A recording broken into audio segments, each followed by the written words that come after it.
사무엘상 22장 3절과 4절 말씀 찾으셨으면 아멘. 다우전 한 목소리를 따라하겠습니다. 시작. 다윗이 거기서 모압 비스베로 가서 모압 왕에게 이르되 하나님이 나를 위하여 어떻게 하실지를 내가 알기까지 나의 부모가 나와서 당신들과 함께 있기를 청하나이다 하고 부모를 인도하여 모압 왕 앞에 나아갔더니 그들은 다윗이 요새에 있을 동안에 모압 왕과 함께 있었더라. 아멘. 기도하겠습니다. 하나님 감사드립니다. 이 아침에도 주의 전을 불러 모아주시고 기도할 수 있는 은혜 주심을 감사드립니다. 이 아침에 나올 수 있는 것 하나님의 은혜임을 믿습니다. 우리에게 건강 허락하시고 움직일 수 있는 힘도 허락해 주심을 감사드립니다. 하나님을 사모하는 마음도 허락하심을 감사드립니다. 말씀을 상고하고 간절히 기도할 때에 하늘문이 열려지는 은혜를 허락하여 주옵소서. 주를 만나는 역사를 허락하여 주옵소서. 말씀이 곧 하나님이신데 하나님과 더불어 하나님을 놀라운 은혜 발견하는 귀한 시간 되게 하여 주옵소서. 예수님의 이름으로 기도했습니다. 아멘. 다윗 인생은 계속적으로 방랑자처럼 떠돌아다니게 됩니다. 다시 오늘 본문에 보니까 아둘람 굴에서 다시 떠나게 돼요. 아둘람 굴에 있다 보니까 하나님의 은혜로 혼자 피신하려고 왔는데 사람들이 계속 모이니까 400명이 되었어요. 그리고 계속적인 움직임을 통해 사람들이 점차 모이게 됩니다. 그러니까 금세 소문이 나지 않겠어요? 아무도 없는 곳, 한적한 곳에 사람들이 계속 모이게 되니까 소문이 주위 사람들에게 나게 되고 사울 왕에게도 소문이 나게 됩니다. 그래서 다윗이 다시 떠나게 돼요. 본문 3절을 나가실도록 하겠습니다. 시작. 다윗이 거기서 모압 왕 미스베로 가서 모압 왕에게 이르되 하나님이 나를 위하여 어떻게 하실지를 내가 알기까지 나의 부모가 나와서 당신들과 함께 있게 하기를 청하나이다 하고. 아멘. 다윗은 아둘람 굴로 다윗이 간 것은 일시적으로 피신하기 위해서였습니다. 그러나 우리가 제가 말씀드린 것처럼 다윗을 추종하는 사람이 점점 늘어나게 되었습니다. 그랬더니 당연히 블레셋 사람들과 사울 왕에게 자신의 위치가 여기 있구나, 다윗이 거기 있구나라고 만방에 알려지게 되었습니다. 이에 따라 안전한 피신처가 다윗에게는 또다시 필요했고, 이제는 다윗 한 사람을 위한 피신처가 아니라 함께한 400명을 위한 큰 피신처가 필요했습니다. 그래서 다윗 선택한 땅이 바로 모압 땅이에요. 그런데 왜 모압 땅을 선택했을까요? 모압은 특별히 같은 민족임에 분명하지만 지속적으로 이스라엘과 싸워왔습니다. 출애굽 이후에 계속적으로 싸워왔어요. 그런데 왜 다윗이 여러 족속이 있음에도 불구하고 모압 땅을 선택했을까요? 바로 그것은 증조모 롯이 모압 여인이었기 때문이에요. 아버지, 할머니, 그리고 그 할머니, 그게 롯이에요. 그러니까 롯기를 보게 되면 거기 나오거든요.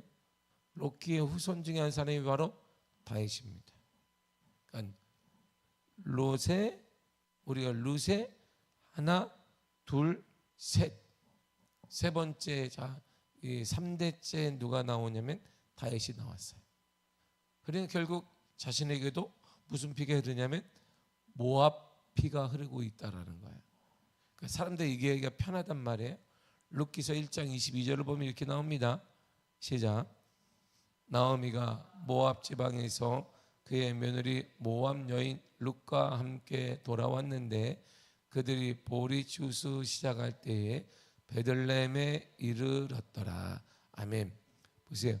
룻을 설명할 때 반복해서 얘기하는 게 있어요. 모압 지방에서 모압 여인 룻과 함께 돌아왔다. 그러니까 룻이 어떤 여인이냐? 모압 여인이다. 지금 다윗은 어디를 선택했느냐? 모압 땅을 선택했어요. 이 사람 다윗은 모압 민족과 어느 정도 혈연적인 관계를 갖고 있어요. 오늘날 자신의 피에 모압의 피가 흘러가고 있기 때문입니다. 그래서 예수님의 족보를 얘기할 때에도 이렇게 설명을 하고 있습니다. 마태복음 1장 5절과 6절입니다. 시작. 살몬은 라합에게서 보아스를 낳고 보아스는 룻에게서 오벳을 낳고 오벳은 이새를 낳고 이새는 다윗 왕을 낳으니라. 다윗은 우리아의 아내에게서 솔로몬을 낳고. 아멘. 보세요. 보아스라는 사람은 룻을 통하여서 오벳을 낳았다. 이 오벳은 이새를 낳았다. 이새는 다윗을 낳았다. 그러니까 보아스란 남자가 모압 여인 룻과 결혼해서 오벳을 낳았고, 이 오벳은 이새를 낳았고, 이새는 다윗 왕을 낳았다. 이렇게 나와요. 그러니까 다윗의 피에는 뭐가 흐르고 있다? 모압의 피가 흐르고 있는 거야. 그러니까 다른 지역보다 모압 땅으로 가기가 수월하다 이런 말이야. 내 할머니가 누구냐면 할머니 어머니가 증조모가 누구냐면 모압 사람입니다. 나도 모압의 피가 흐르고 있습니다. 다른 지역보다 난 거야. 또한 당시 사울 왕국과 적대 관계에 있었던 모압 민족이 사울 왕의 경쟁자인 다윗 자신을 후원할 것이라고 기대했기 때문입니다. 사무엘상 14장 47절에 이렇게 말해주고 있습니다. 시작. 사울이 이스라엘 왕위에 오른 후에 사방에 있는 모든 대적 곧 모압과 암몬 자손과 에돔과 소바의 왕들과 블레셋 사람들을 쳤는데 향하는 곳마다 이겼고. 아멘. 사울이 왕이 된 다음에 주위에 있는 민족과 막 전쟁을 했습니다. 첫 번째로 딱 거론된 게 뭐예요? 모압이에요. 그러니까 모압이 피해를 가장 많이 봤을 거예요, 아마. 모압을 첫 번째로 거론한 거 보면, 그러니까 모압 사람에게는 이스라엘 사울 왕에 대한 악감정이 있어요. 그런데 같은 적을 가진 사람이 다윗이에요. 근데 그 다윗이 모압의 피가 흐르고 있어요.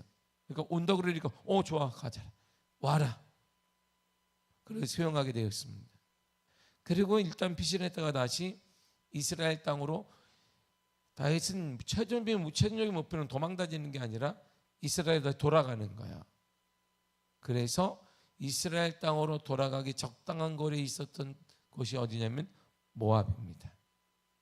그래서 모압 땅 중에 그가 어디를 선택했냐면 미스베를 선택했다라고 나와요. 이 미스베는 망대란 뜻입니다. 망대가 뭐예요? 적이 오나 안 오나 쳐다보는 곳이니까 다른 지역보다 우리가 알 수 있는, 지금은 이 미스베가 지명이 없습니다. 어딘지 잘 몰라요. 이스라엘 땅이 작아요. 이스라엘 땅이 성지순례를 하다 보면 아주 작습니다. 그래서 성경에 대한 이스라엘 땅을 우리가 성지순례할 때는 성지순례를 꼭 가보시기를 바랍니다. 근데 이 성경을 정말 많이 알고 가야 돼요. 다른 데는 설명하면 돼요.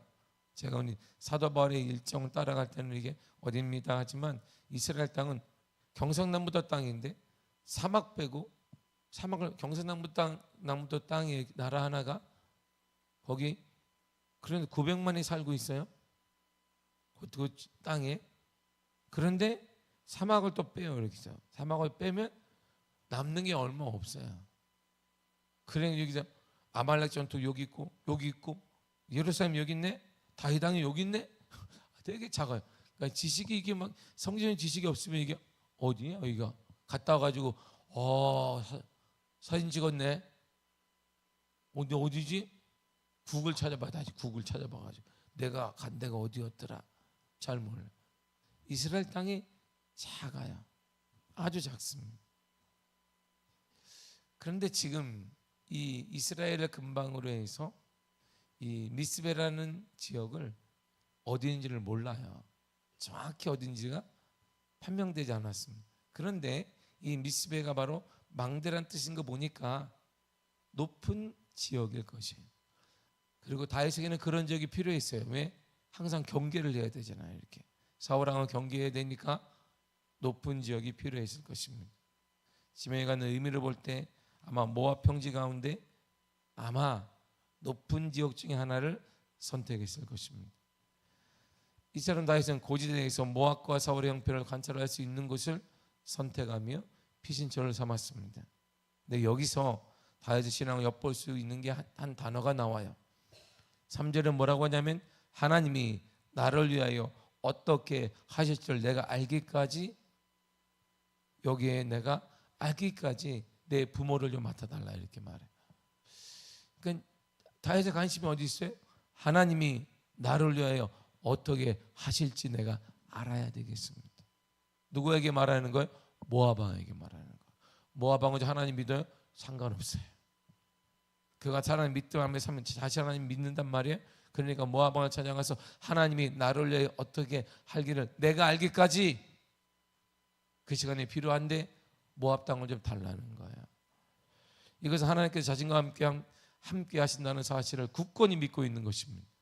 하나님이 나와 함께 하시니까 하나님이 나에게 어디로 갈지 무엇을 할지 알게 하실 것입니다. 그때까지 좀 시간이 필요하니까 피난처를 달라는 것입니다. 다윗은 하나님께서 자신의 앞길을 밝게 보여주사 선한 길로 인도해 줄 것을 확고히 믿고 있습니다. 그래서 그 믿음을 누구에게? 신앙이 없는 그 사람에게 얘기하고 있는 거예요. 이스라엘과 대적자인 모압 왕에게 얘기하는 것입니다. 누구를 만나든 권력자를 만나든 힘 있는 사람을 만나든 안 믿는 사람을 만나든 다윗은 확고함이 있습니다. 하나님이 나의 앞길을 인도하여 주실 것인데 그것을 알기까지 나에게는 시간이 필요하고 장소가 필요합니다. 이렇게 고백을 하는 것이죠. 다윗은 자신의 고난이 결코 자신의 지혜와 힘으로 해결될 수 없다는 사실을 알고 있습니다. 오직 하나님의 선하신 인도와 능력으로만 해결된다는 것을 통감하고 있는 것입니다. 그래서 이렇게 고백을 하고 있어요. 시편 27편 11절입니다. 시작. 여호와여 주의 도를 내게 가르치시고 내 원수를 생각하셔서 평탄한 길로 나를 인도하소서. 아멘. 여호와 하나님 내 길을 가르쳐 주세요. 이게 다윗의 시편을 쓴 다윗이 쓴 거예요. 하나님 내 길을 인도해 주세요. 내게 가르쳐 주세요. 지금 이 고백이 다윗의 고백. 이 고백을 지금은 누구에게? 모압 왕 앞에서 하는 거예요. 그 신앙이냐? 상관없습니다. 이 시대는 바로 이렇게 살아가는 것입니다. 주위에 우리가 신앙이들이 많느냐? 신앙이 많은지 관심 없다 이런 말이에요. 우리는 우리의 신앙에 따라 신앙의 고백에 따라 살면 된다 이런 말입니다. 누구를 만나든 어떤 상황에 처하든 우리는 내 신앙을 고백해야 된다 이런 말이죠. 여호와여 주의 도를 내게 가르쳐 주시옵소서. 하나님이 나를 어떻게 하실지 내가 알기까지 하나님 깨닫게 하여 주옵소서. 이처럼 피난처를 구한 다윗이 가장 먼저 한 일이 있습니다. 모압 왕에 찾아가서 가장 먼저 한 일이 있어요. 뭘까요? 본문의 3절을 다시 한번 읽도록 하겠습니다. 시작. 다윗이 거기서 모압 왕 미스베로 가서 모압 왕에게 이르되 하나님이 나를 위하여 어떻게 하실지를 내가 알기까지 나의 부모가 나와서 당신들과 함께 있게 하기를 청하나이다 하고. 아멘. 보세요. 내가 지금 하나님이 나를 어디로 인도할지를 모릅니다. 그러니 나의 드신 내 부모를 안전한 당신이 좀 맡아달라는 거예요. 우리 부모님이 살 수 있도록 땅을 좀 내달라는 거예요. 자신을 위해 달라는 것 아니에요. 자신이 평안하게 살겠다는 게 아닙니다. 하나님이 나를 광야로 인도할지 이스라엘로 돌아가게 할지 몰라요. 지금 아버지 이새가 사울왕에게 반란을 일으킨 것처럼 구도가 잡혀 있어요. 다윗이. 그러니까 가족이 다 몰살당하게 생겼단 말이에요. 그래서 다윗이 있는 아돌람 굴로 왔어요. 노구를 이끌고 왔습니다. 그래서 그가 가장 먼저 한 일이 뭐냐면 모압 왕을 찾아가서 내 부모를 안전한 곳에 쉬게 좀 해달라는 거예요. 나는 어디로 갈지 모르기 때문입니다. 그리고 부모를 이렇게 모셨습니다. 4절을 보겠습니다. 시작. 부모를 인도하여 모압 앞에 나아갔더니 그들은 다윗이 요새에 있을 동안에 모압 왕과 함께 있었더라. 아멘. 자, 다 빼보세요. 부모를 모압 왕과 함께 있었더라. 자, 다윗의 부모를 누구나 아무도 못 건드려요. 왜? 모압 왕과 함께 있는 거야. 모압 사람들이 혹시 이스라엘 사람 아니야? 우리가 얼마나 많은 피해를 받는데 사울 왕이 왕이 되면서 그래도 못 건드려. 왜? 모압 왕과 함께 있었기 때문이에요. 다윗은 노쇠한 부모와 함께 자신의 험난하고 고달픈 도피 생활을 할 수 없었기 때문에 부모를 노구를 요청했습니다. 쉼을 모압 왕에게 간청했습니다. 자신의 생명을 돌보기조차 힘든 상황 속에서 다윗은 부모에 대한 예의와 도리를 끝까지 포기하지 않은 거예요. 지금 자신을 살기 힘들어요. 그래서 어떻게 했는데요? 미친 척 했어요. 어떻게 했는데요? 대문에다가 의미도 없는 글씨를 찍찍 긋고 있었어요. 그래도 어떻게 했는데요? 그것도 더 믿게 하기 위해서 침을 흘리고 수염이 다 젖게 만들었습니다. 자신의 생명조차 지금 돌볼 수 없는 이 상황 가운데 다윗의 행동 취한 걸 보세요. 부모의 안전을 위해 먼저 모압 왕을 찾아갔던 거예요. 이것이 기독교의 정신입니다. 그래서 10계명 두 부분 중에 1계명부터 4계명까지는 하나님과 사람과의 관계이고 5계명부터 6계명까지가 사람과 사람과의 관계예요. 사람과 사람과의 관계 첫 번째가 뭐냐? 내 부모를 공경하라. 출애굽기 20장 12절입니다. 시작. 내 부모를 공경하라. 그리하면 내 하나님 여호와가 내게 준 땅에서 내 생명이 길리라. 아멘. 내 부모를 공경하라. 그리고 성경은 이렇게 저희 여러분들에게 경고해 주고 있습니다. 요한일서 4장 20절입니다. 시작. 누구든지 하나님을 사랑하노라 하고 그 형제를 미워하면 이는 거짓말하는 자니 보는 바 그 형제를 사랑하지 아니하는 자는 보지 못하는 바 하나님을 사랑할 수 없느니라. 아멘. 하나님을 잘 섬기겠다고 하는 자가 보이는 부모도 섬기지 못하면서 보이지 않는 하나님을 섬길 수는 없다, 이런 말이야. 보이는 하나님을 사랑합니다. 그렇게 말하면서 보이는 그 사람을 사랑할 수 없는 사람이 보이지 않는 하나님을 사랑한다는 거 거짓이다, 이렇게 말해요. 우리에게 하나님께서 하나님의 사랑의 가장 근접한 상징물을 하나를 선물해 주셨는데 그 상징물이 바로 부모라고 합니다. 다윗을 보세요. 가장 위기의 순간에 자신 하나 생명을 돌볼 수 없는 그 순간에 그가 먼저 취한 것은 바로 부모의 안위였어요. 이 부모의 안위 때문에 모압 왕을 찾아갔습니다. 그리고 내가 내 할머니의 어머니가 누구냐면 할아버지의 어머니가 누구냐면 룻입니다. 모압 여인입니다. 내게도 모압의 피가 흐르고 있습니다. 그리 나를 받아주셔서 우리 어머니 아버지가 노년에 힘든 노년을 살지 않도록 잘 좀 돌봐달라 그래. 그랬더니 모압 왕이 오케이, 자신과 함께 살게 했습니다. 예수님 또 인류 구원을 십자가의 대속적 죽음 앞에 육신의 어머니 마리아에 대해서 이렇게 요구하십니다. 삶이 다 끝났어요. 예수님 인류 구원이라는 삶의 앞에 예수님의 삶이 이제 점점 꺼져가고 있습니다. 그때 마지막으로 예수님이 한 말씀을 보세요. 요한복음 19장 27절입니다. 시작. 또 그 제자에게 이르시되 보라 내 어머니라 하신대 그때부터 그 제자가 자기 집에 모시니라. 아멘. 보세요. 그 제자가 누구예요? 요한이에요. 요한. 바로 사도 요한입니다. 요한아, 어머니다. 이렇게. 내가 돌볼 수 없으니, 내가 인류 구원을 위해 내가 삶을 마감하게 되니 어머니를 모셔라. 그래서 이때부터 사도 요한이 예수님의 어머니를 끝까지 모시게 됩니다. 물론 나중에는 그가 밤모섬에 갇혔을 때에 이 어머니가 아들처럼 예수님처럼 그를 끝까지 찾아가서 돌보기도 하지만 모자가 되어서 사는 것처럼 끝까지 모시게 되는 거예요. 이게 기독교 정신입니다. 기독교는 인간관계를 무시하지 않습니다.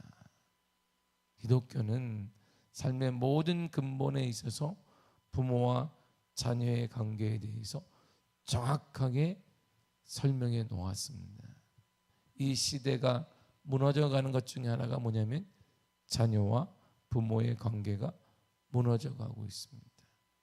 그래서 어느 시대나 부모는 자녀들에게 모든 것을 주게 되어 있습니다.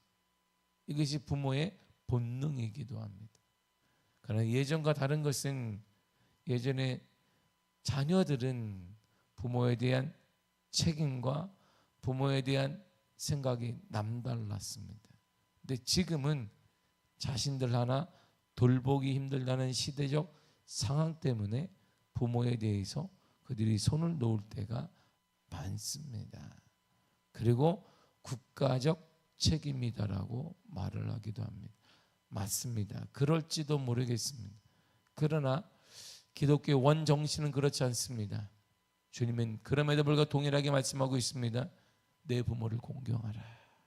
내 부모를 공경하라. 보는 바 부모를 사랑하지 못하는 자가 보지 못하는 바 하나님을 사랑할 수가 없다라고 말합니다.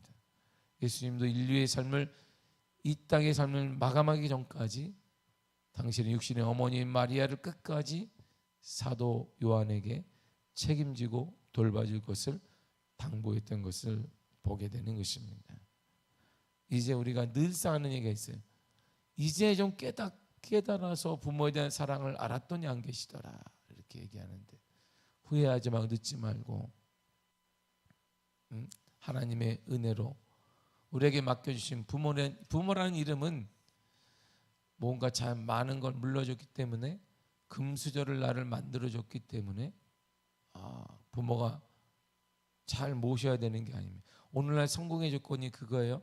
할아버지의 부와 어머니의 적극적인 개입과 아버지의 무관심이 있으면 성공한다고 합니다. 이게 오늘날 자녀들을 성공으로 만드는 비결이에요. 할아버지의 절대적인 부, 그 다음에 엄마의 적극적으로 막 돌아다니면서 알아보는 적극성, 그리고 아빠는 입을 다물고 있는 거. 아빠는 무관심하게 가만히 있는. 그러면 자녀가 성공한다 이렇게 말해요. 우리 중에 제가 우리 성도에 보니까 금수저가 할렐루야. 금수저가 참 금수저는 나 하나 먹고 금수저가 그게 아니고 금수저는 내 아버지로 인해 내 자녀까지 앞날이 보장되고 잘 살 수 있다. 이게 금수저 집안이에요. 금수저가 누구냐? 우리네 우리 할렐루야. 주님으로 인해 우리가 잘 살게 되었어요. 축하드립니다. 이 땅의 금수저 별거 아니에요. 우리는 황금 수저야. 그냥 다이아몬드 수저일지도 몰라요. 그러니까 걱정하지 마시오. 하나님의 은혜로 우리가 귀한 삶을 살게 될 것이고 주님이 약속하신 다윗이 끝까지 부모를 모셨듯이 우리의 삶에 있어서도 끝까지 하나님의 은혜가 부모를 공경하며 사랑하며 모셔가는 삶으로 나타나기를 바라고 이러한 정신이 뿌리가 내려지기 위해 신앙교육이 필요한 거야. 신앙교육이 필요한 것입니다. 그래서 신앙이 중요한 것입니다. 그래서 신앙이 중요한 것이에요.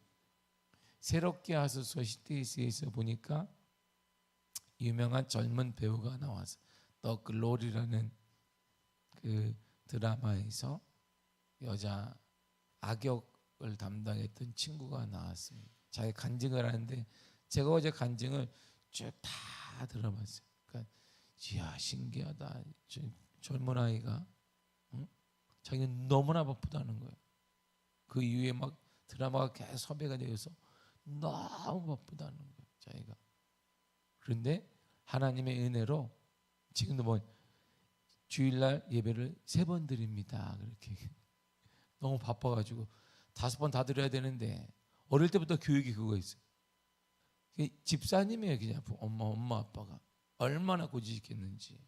응? 모자 쓰고 가면 왜 교회를 모자 쓰고 가니?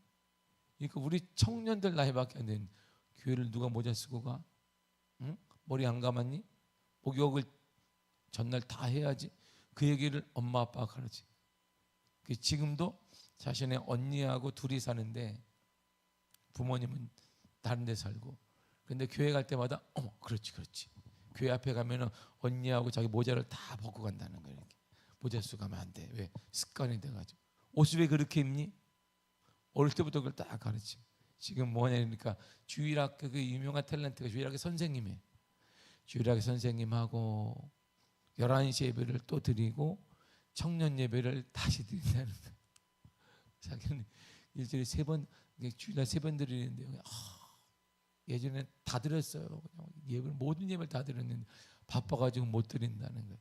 어릴 때 꿈이 뭐냐 그러니까 저는요 자기는 어릴 때 이렇게 그게 너무나 웃겼어요.